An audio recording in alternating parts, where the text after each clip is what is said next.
was about methods and mechanisms for working with and reaching the community. And so that's where we focus and work. And so with our amazing team that's here in front of us today, we took another path that is not necessarily traditional, or not one that may be an opportunity for a lot of patient advisors or patients. So the panel in front of you have worked together to produce materials that are published, or we hope soon to be published, in medical journals. So the patients themselves are the authors. So they are the ones whose voices are heard in international medical journals. It is much more the exception than we would like it to be. We hope as we continue that it will become the norm. But right now, these are patient pioneers and pioneer researchers, because they work together to have the patient's voice heard in international mechanisms. So I will actually give each panelist the opportunity to introduce themselves, because they will do much better justice than I would. So from starting on my right, we have here Mr. Jeff Wells, Ms. Gail Graham, Dr. Gerard Slobojan, and Ms. Debbie Marvel. So Jeff, if you wouldn't mind introducing yourself. Is this one? Yes, please. Hi, I'm Jeff Wells. 16 years ago, I started my journey in the medical world. I had a dog bite, got infected, the infection turned worse than anybody expected, gangrene. I wound up emergency surgery, wound up in shock trauma, hyperbaric chamber. I did not know that I was diabetic. I had underlying health problem that I was in complete denial about. Went home and everything was fixed, and I lived happily ever after till the night before I was supposed to come back to get the stitches out. I had a stroke. Coma, rehab. I left rehab. I could not walk. I could not talk. I was on a feeding tube. So I'm here because prayers matter. Hi, I'm Gail Graham. I'm the director of Mount Lebanon Baptist Church HIV/AIDS Outreach Services. I'm living with HIV for 21 years now, and I'm also a patient consultant with the Patients Program. I'm Gerard Slobojan. I'm an orthopedic surgeon at Shock Trauma, and I've gotten to work with Debbie and Jeff and the Patients Program quite a bit, along with my colleagues Nathan and Sheila in the audience there. And so it's been a wonderful partnership so far, and I'm excited to be here. Hi, I'm Deborah Marvel.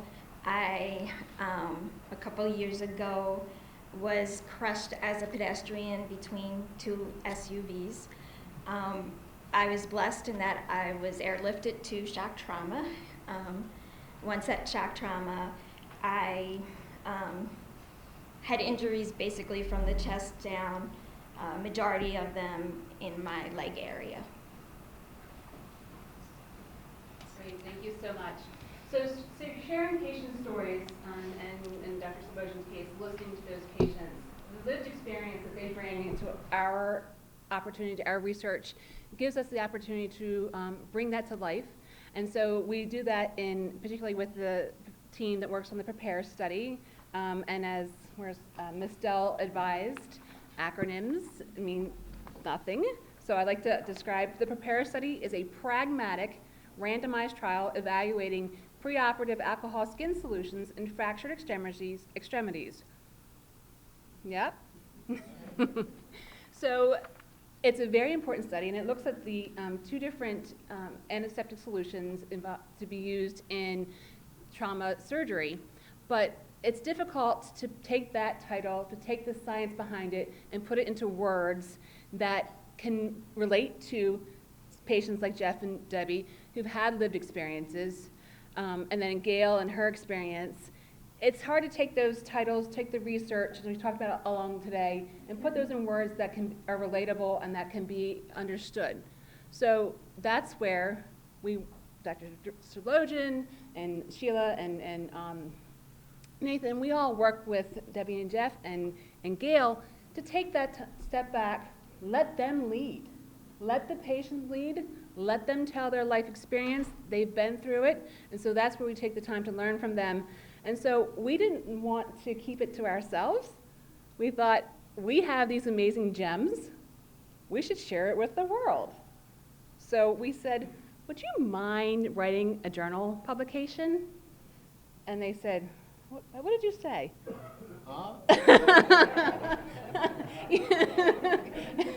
You jumped right in, didn't you? No. So there was a little arm twisting, gentle, polite, but once they realized that we really truly wanted their voice to be heard on a much larger platform, they were all in. And it was easy from there, right? So we thank them for bringing us along on their journey, and we have some good news. Is that correct, Gail? Well, that's good. I'm not looking for that. So Gail's blog was published in BMJ.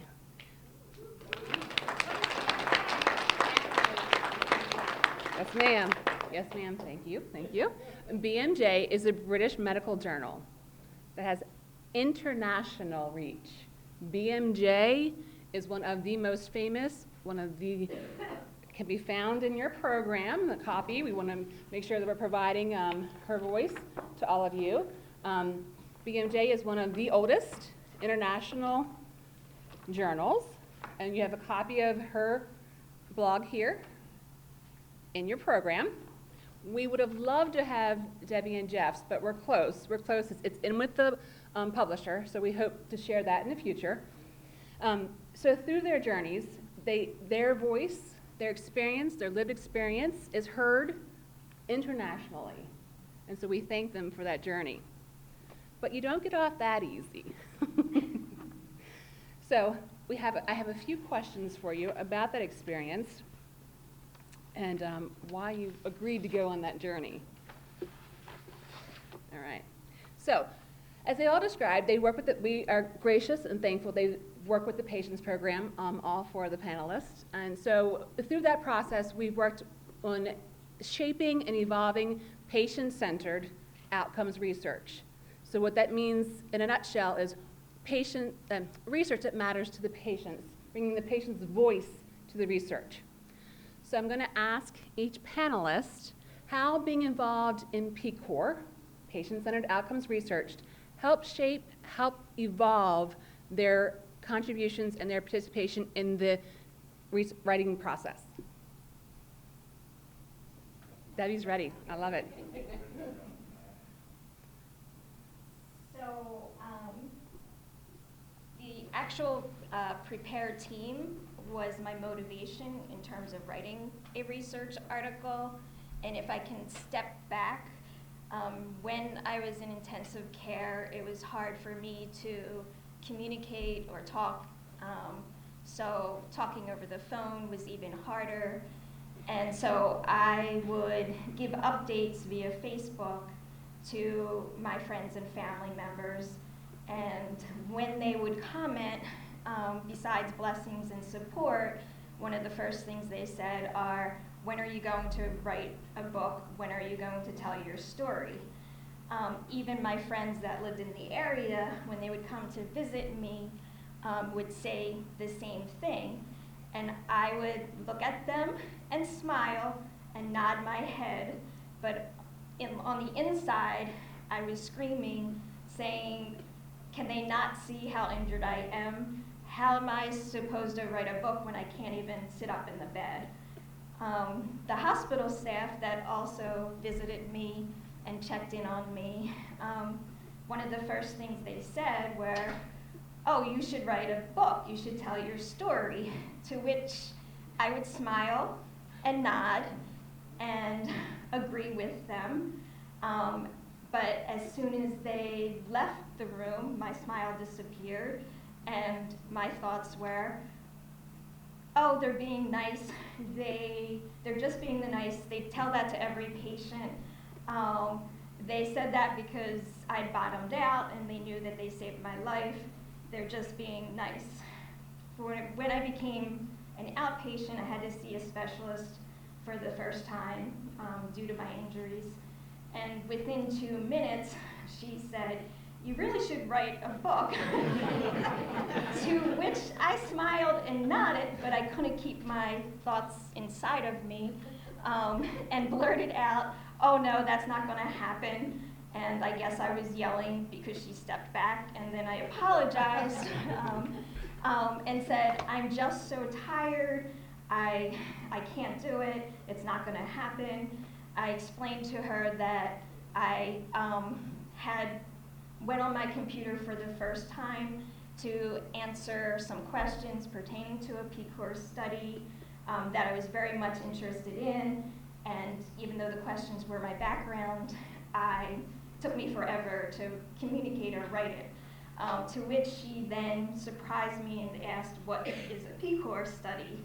To which I then explained, which then blew my mind, that I guess research doesn't work like P-Core does. To fast forward to this time last year, when we were meeting for the Prepare team and brainstorming as a team, how could we engage patients? And one of the suggestions was that a patient advisor could write write an article, to which you would have thought I developed a poker face because I got caught smiling and nodding. But the difference was, and our job or homework as I'll call it, was to work over the summer since we weren't meeting on that article. But instead of saying no right away, the difference was with the Prepare team was that I knew driving home that if I was going to talk myself out of it, that I had a room full of people that could help me if I needed to write the story, write the article. So then in September, it turns out that I did my homework, handed it in, and Jeff too did his homework. And when we looked at both articles, our experiences in terms of how we came to the table were different, but it was almost like we copied off of each other when we described our experiences as being a patient advisor. And so I would think the motivation was the Prepare team, because finally I could put my words into writing. Well, like I said, I'm HIV positive. So in 1997, I found out I was HIV positive. My first thought was I want to live long enough to see my children graduate from high school. Then my second thought was I wanted to learn as much about this disease so that I could teach others about it so that they won't have to go through the things that I'm going through. Fast forward, after years of stigma, being rejected by family and friends, trying to find doctors that I was comfortable with, and actually going back to church because I was angry with God at one point. And my best friend started going to this church, and she kept asking me to go. So I went, and I actually liked the church. And I had asked if I could meet with the pastor before joining because I didn't want to bring that stigma to the church. And so I met with the pastor, and he looked at me and he said, "This is your ministry." Immediately I just thought, yeah, something's off with him.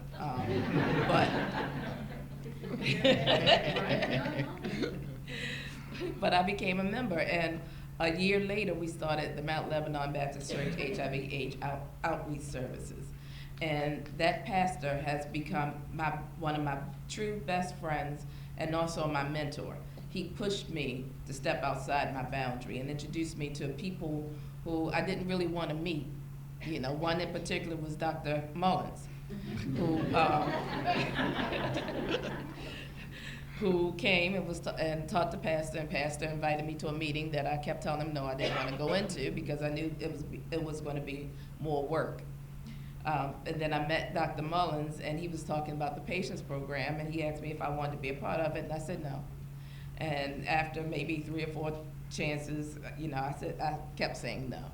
But eventually, we had a testing for turkey event, and they asked if they could be a part of that. So I said, sure. My thought was I'm gonna put them at a table where I can watch them in a corner, because I was very protective of my community, because a lot of people would come in, get information, not give it back, or would, talk at them and not to them, especially with the population that 21215 had one of the highest rates of HIV and AIDS.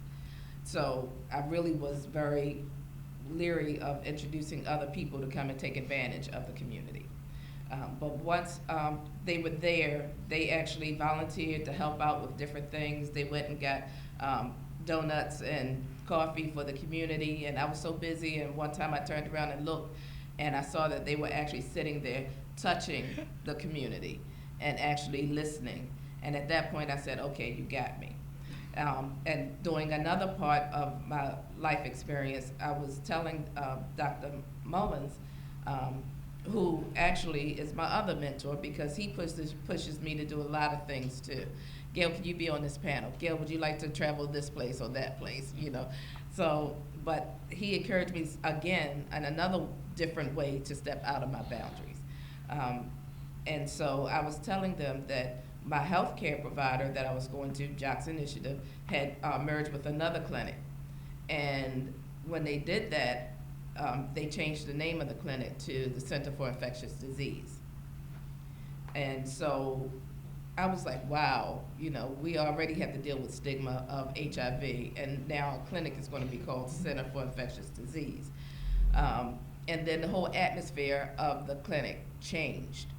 I watched people look both ways before entering the clinic. And this, even though the name was not out there, it was just the fact that we knew what it was.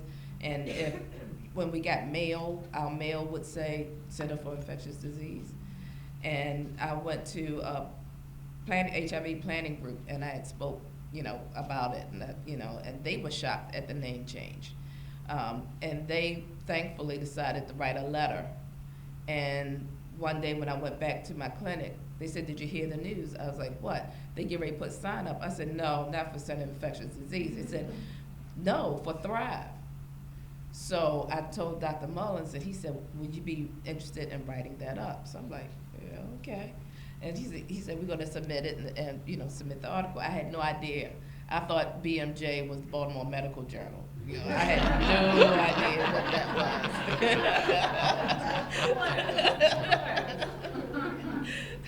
And so thankfully, I started getting responses, and through the help of the team who helped me edit it, it was submitted and it has been published.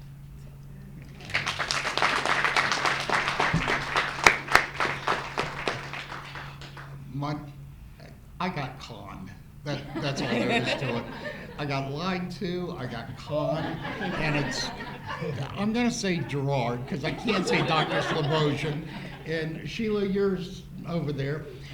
What happened was I got asked to come to a meeting to give my opinion. I'm a shy person, a very quiet person. My wife is about to have a heart attack. But I also don't care. I tell people what I think. And then they said, would you come back? And that generally doesn't happen. Generally it's please leave and don't come back.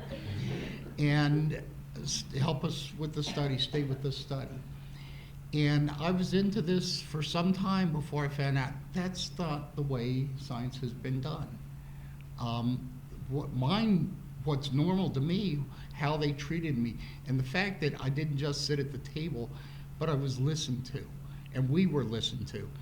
And it wasn't just nod our head, smile, and then go do what we want to do. They changed things. They heard what we said. They paid attention. And then I found out that's not the way it is. I mean, that was really the surprise. The con was that they treated me the way it should be, and that's not the way it is. So then I was asked to write it up, and it was a lot more work than that, but I started out by being conned. I thought this is the way patients should be treated, and at least I'm being treated this way. And then I found out that's not necessarily the way it happened in the past, but that should be the way it happens in the future.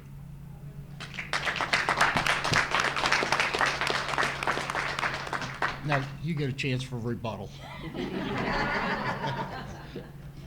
Jeff and Gail and Jeff. It's been an interesting journey for me and for Sheila and Nathan and the rest of the orthopedic department at Shock Trauma, and frankly, all of our colleagues across the country, because our study and our research reputation and history is to be in all the major hospitals across the country and to be in all the busy trauma centers across the country. And so when we started down this journey, we really didn't know what we were getting into. And when I say this journey, I mean the journey of developing and buying into patient-centered outcomes research, PCOR. I knew a little bit about it, but didn't really know a lot. And orthopedic surgeons and surgeons in general aren't really known for their bedside manner and their really caring to hear other people's opinions, because we already have all the answers. And I think really these experiences have been nice, tangible opportunities to showcase that. I certainly am very proud and envious of your BMJ publication. I'd love to have a BMJ publication.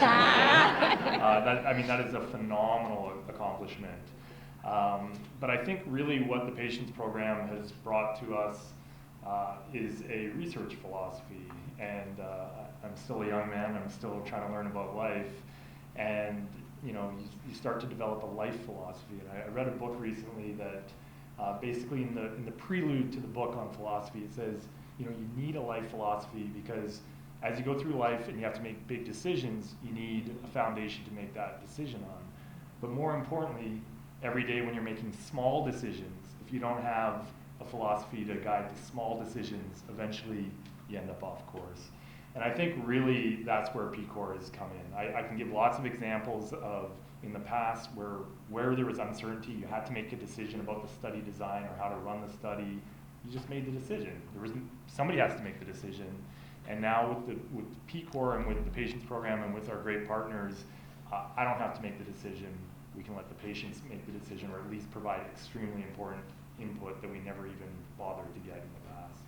And so, I think PCOR has really become a great research philosophy for us, and it really has filled the void in any points of uncertainty in the trial. And so it's been a real pleasure to experience that. Thank you very much. I'm actually going to keep you on the hot seat, Dr. Slobodin. So you've been involved with writing academic journals with your academic partners. Can you describe how it was different writing and being involved? Although Jeff and Debbie were the authors, the process was different. How is that different, having the patient as the lead? Well, it was different. The patient was the lead, so it wasn't my responsibility. No, I think just to put things in perspective about journal articles and stuff like that. For every article that I have published, I probably have one or two others that didn't get published. And for every article that's been published, it was rejected 3 times before it was published, right? So it's very challenging to get these articles published and to disseminate your thoughts, your findings, and to tell your story, right? Even in research and in medical discovery, you are still telling a story. And hopefully that story improves patient care. So in this situation, it was different, but it just felt natural, right? We weren't telling my story. The goal of the article was to tell the experience that Jeff and Deb have had guiding our trial and working with our trial. And we did a few different things.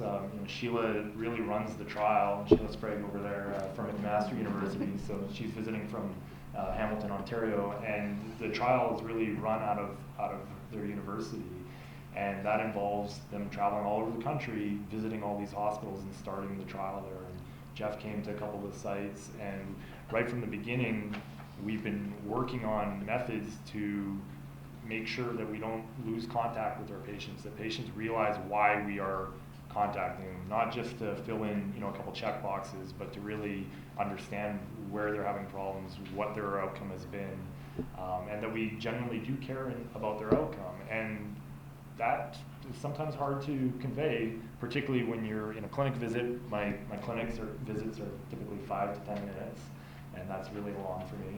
And so you're cycling through all these patients. That's just the way the system is. And then to try and convince somebody that you actually do care both about them clinically and about them in this research study, because we're trying to advance care for everybody, can be challenging. And so this has really been one of the big benefits of the experiences that Deb and Jeff have brought to us. So writing the article really wasn't a challenge because it wasn't about my perspective. We didn't care about my perspective. Thank you. And so, as Dr. Butcher was just saying, this is an avenue to have the patient's voice heard and have the patient's voice out in an arena that it typically isn't. And we hope, again, to continue and to grow and expand in that area. So I was wondering if the patient advisors could speak to, now that your voice is and hopefully soon will be out in the community in a different perspective, what do you think the researchers who are not engaged in PCOR, patient-centered outcomes research, who aren't familiar with PCOR, what do you think they can learn from what you shared? That the patient's voice matters. I think that if they want valuable research, they have to listen to the patient. And let the patients speak up for them. I think we need to encourage the patients to speak up for themselves. One thing that I've really loved and I'm proud of with the patients program is the learning healthcare system, where it will help both the patient and the doctor to relate to each other so that the patient can learn about their disease or whatever ailment and take that back to their family. And it's a learning experience. And also it helps the doctor to really relate to their patients to prevent all the emergency hospital visits. So I just think that the biggest thing is to listen to the patient and hear their voices.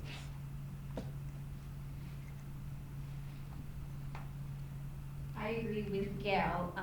When I was in the hospital, I would try and participate in any research study that was presented to me, but there was one specific study in which the person who was trying to get me to sign was reading her script, not looking at me and not seeing me. And so I was hesitant, not because I didn't want to participate, but what was required for the study was there was a high chance that I would have a PICC line to get my antibiotic in my PICC line, which I was fine with when I was in the hospital, but I knew that once I was discharged with my injuries, I wouldn't be able to reach the PICC line to clean it, make sure it was clean, let alone give myself an antibiotic. So for that, she didn't see me, but with my involvement with PCOR, not only am I seen, but as Gail said, we're heard. And so my best advice to a researcher is to have that bedside manner, because for that specific researcher, she didn't see me as a patient. I felt like she was seeing me as a possible data point.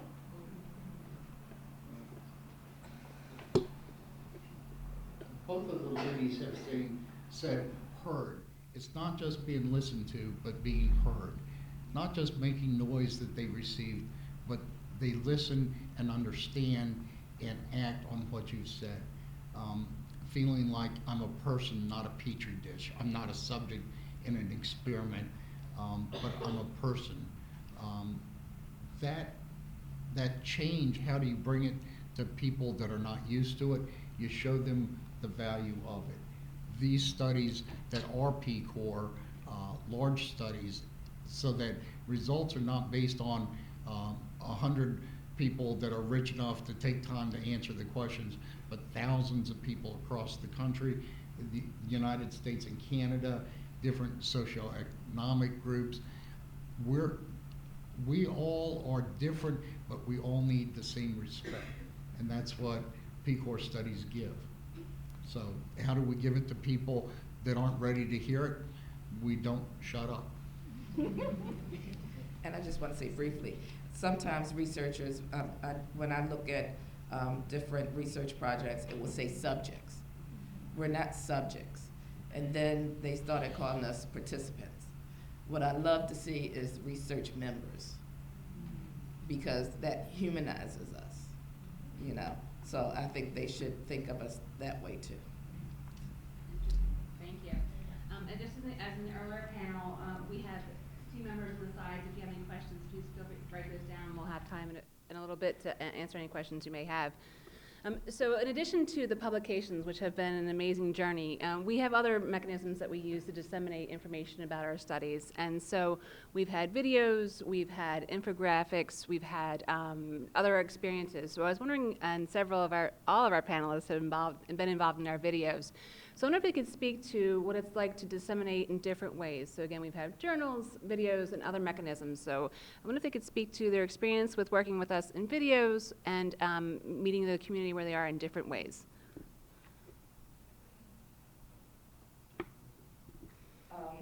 Eric is amazing.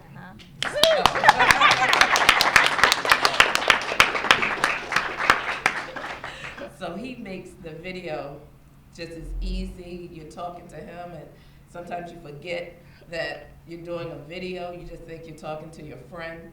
So I love the video aspect of it. So. How do you think it reaches the community when you're in that? I know Eric is amazing. Don't anyone get any ideas. He's not available. So when Eric has you in your comfort zone, you really are able to open up. How do you think that helps the community relate to your story? I think they can feel whether or not I'm genuine. You know, it comes out if you're comfortable with the person that you're talking to, then you know you can feel what the person that's being videoed has gone through, and it makes you think, wow, I had the same experience.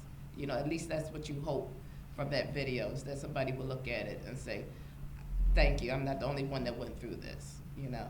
So I think in that way the video helps out a lot, because you're seeing a person, you're not just reading it.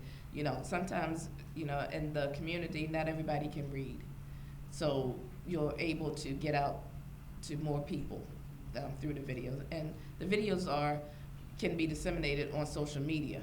So it gets to a lot more people, to the younger people.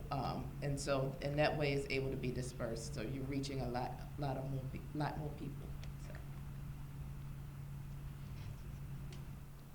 Video star.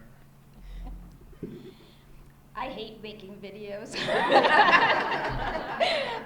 However, I agree with Gail. Eric makes it very easy. And from the feedback that I've heard from future patients, or at least from the teams, they say that patients are more willing to be a part of the study because they can identify with the portion of the video, which is me, from the patient perspective.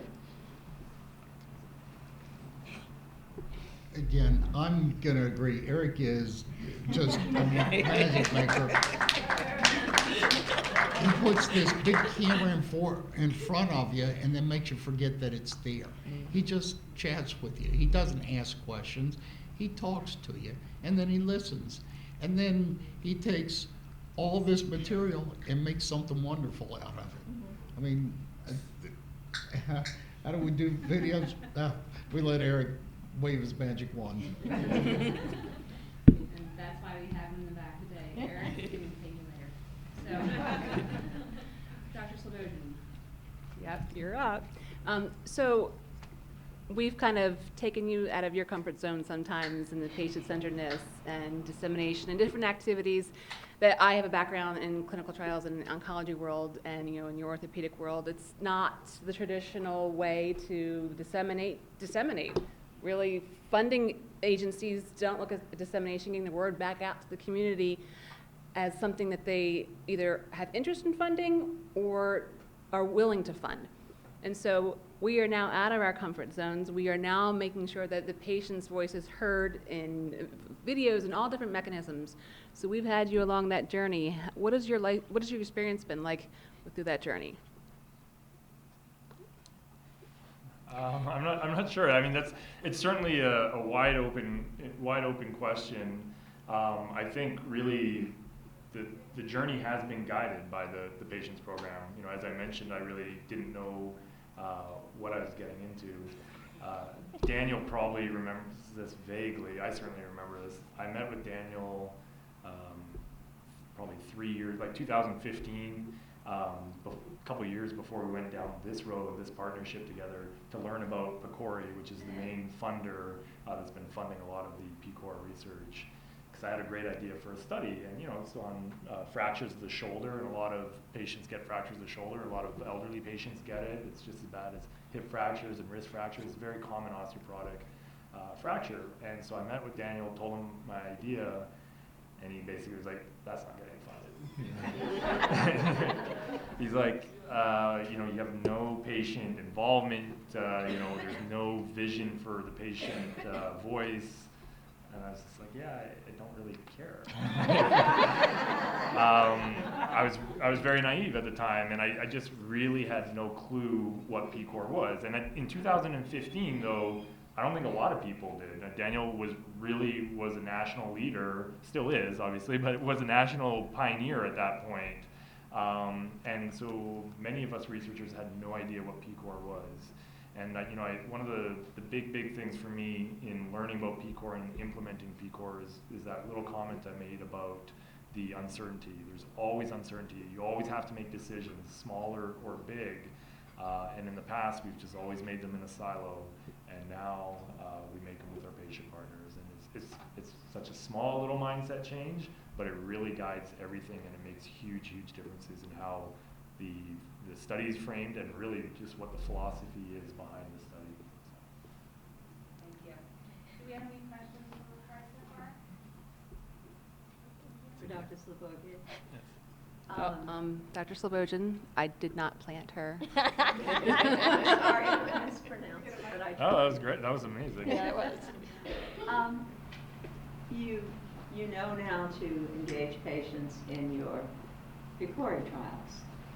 I also do a lot of advocacy work in non-PCORI clinical trials. I'm interested in what you have translated from your PCORI work to your other clinical trials. How have you engaged patients in the development of the trials? Where are you there? Yeah, great question. I'm all in.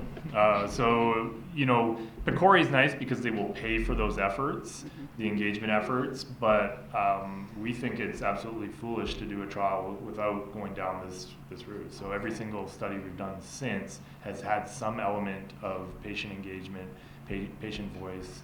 My mentor is Dr. Bhandari, who mentored Sheila and myself, and they developed a really nice sort of formula for sort of designing your study and figuring out where the controversy is and where the state of knowledge is. And it was always just going back to the medical literature, different reviews and meta-analyses, and just different ways of looking at what's been done in the past and then using that as your argument for why we should move forward.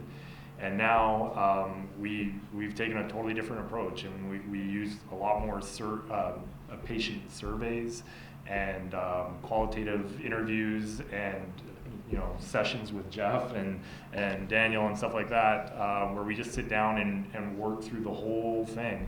And we spend the first hour on the acronyms and just setting the groundwork for not using acronyms, to make sure that every word is understood. And so, short answer, we're all in, and that's what we've been doing for all of our studies, from the DoD all the way to PCORI. And you don't call us subjects. No, we've been calling them our patients and our partners, either partners or participants, for several years. I like your other suggestions too. Thank you. Any other Just as an questions? aside, I'll tell you the last time I said subject, Sheila, my partner there, was she said she was offended and she yelled at me. So, Any other questions right now? Okay, so I have a question to our patient advisors. So Dr. Slobodian has been a great partner, and it's been a great partnership. And we have several researchers, and also with Nathan and Sheila, we have several researchers in the audience. And so what we talked about before in the first panel is meeting the community where they are, and that is the ideal way to do it. Unfortunately, again, sometimes the team may not have the infrastructure to be in the community as much as we would like them to be, and so it's challenging. They want to, but they may not have the resources. Do you have any ideas or thoughts of ways they can be in the community if they may not have the bandwidth? although the patients program would be happy to help, but what mechanisms could they do to be in the community as much as they can?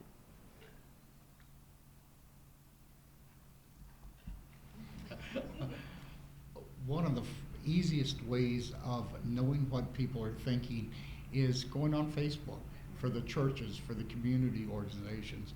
What are they thinking? Not what am I bringing to it, but what is happening there. Let me read where they are, what is happening now, what matters right now. The example, I spoke with someone earlier this week, and they were talking about the Inner Harbor this past weekend and arrests. And I said, but how many hundreds of kids were there that didn't have a problem? Look at the other side. Don't bring to it your perspective, listen for the other perspective. And not just hearing, but listening. Great,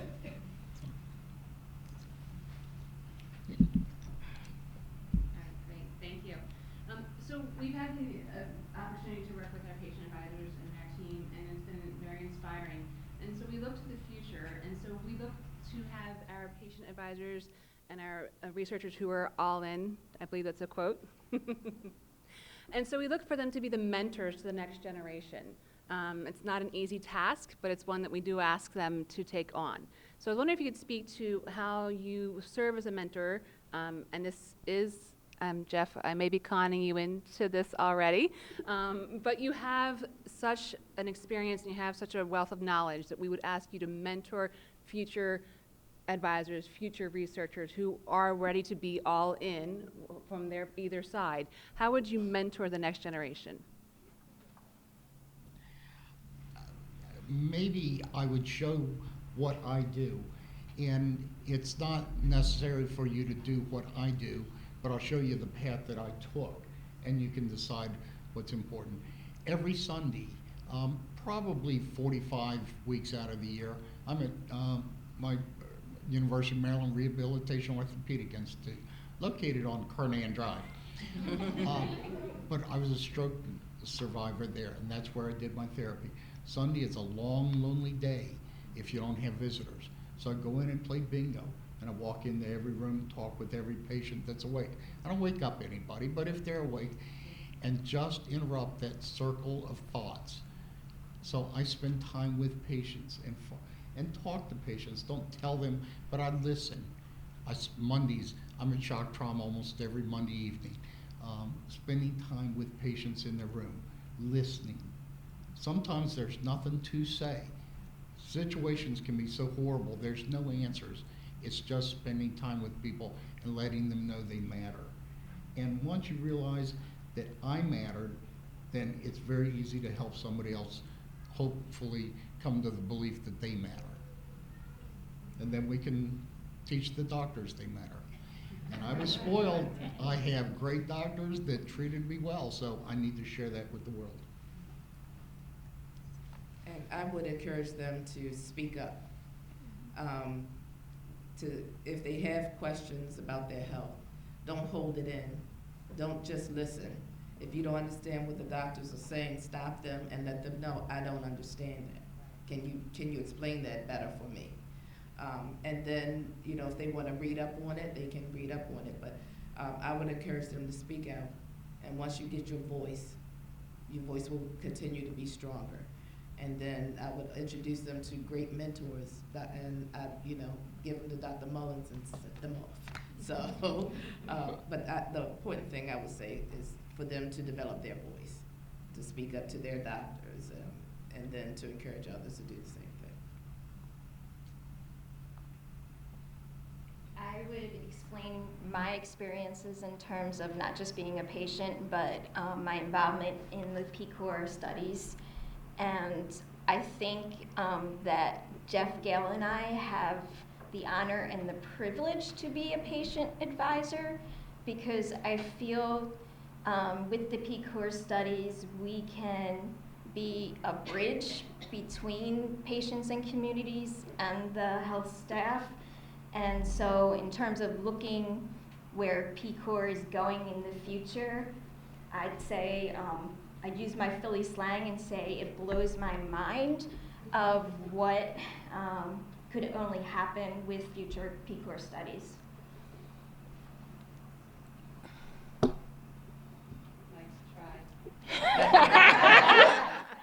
You said patient partners. Well, thank you for the opportunity. No, I think I'm in a tremendous opportunity and a tremendous position to help mentor people. You know, shock trauma has a very strong reputation nationally and internationally, and so we get a lot of very keen leaders of the future in orthopedics. And so we've started that now. We have currently our first research fellowship, that research fellow that's here from Vancouver, Canada, that's working with us for the year. We have another one that's currently here that's going to stay with us and learn PCOR research for another 6 months before heading back to Utah. And we train 5 people a year in orthopedic trauma surgery. And typically from there, they're going to the biggest hospitals across the U.S. to take prominent jobs. So very quickly, even if we don't mentor them to be the next leaders in PCOR, we're exposing 5 new large hospitals a year in these methods. And I'm here today on behalf of Prepare, but there are other PCOR interventions and other PCOR trials being led in our department and other partnerships with the patients program just in my department as well. So this is one of many examples. Thank you. Any other questions from the audience? All right, well, I'm going to take this moment to thank our panelists. They've been wonderful.